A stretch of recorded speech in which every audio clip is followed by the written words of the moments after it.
उदगीर ग्रामीण पोलीस स्टेशननी काल 24 तारखेला रात्री उशिरा एक गुप्त माहिती मिळाली होती. त्या माहितीनुसार आमच्या डीबीच्या लोकांनी एक संशयित वाहन इटिओस गाडीचा पाठलाग केला.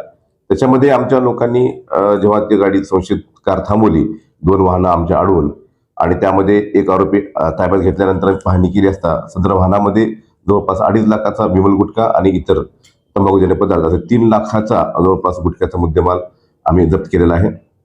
सदर कारवाई ही माननीय पोलीस अधीक्षक श्री अमोल तांबे साहेब, अपर पोलीस अधीक्षक श्री मंगेश चव्हाण साहेब आणि डीवायपी भारत साहेब यांच्या मार्गदर्शनाखाली झालेली आहे.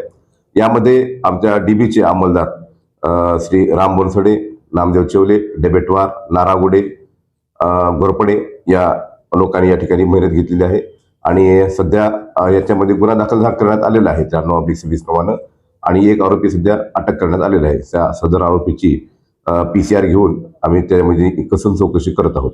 नंबर इटिओस वाहन जे होतं त्या इटिओस वाहनामध्ये आम्हाला जवळपास 2.5 लाखाचा विमल गुटखा आणि इतर गुटखा असा 3 लाखाचा गुटखा आम्हाला सापडलेला आहे आणि इटिओस वाहन हे जप्त करण्यात आले आहे. सदर गुन्ह्यामध्ये एकूण 10 लाखाचा मुद्देमाल जवळपास आम्ही जप्त केलेला आहे.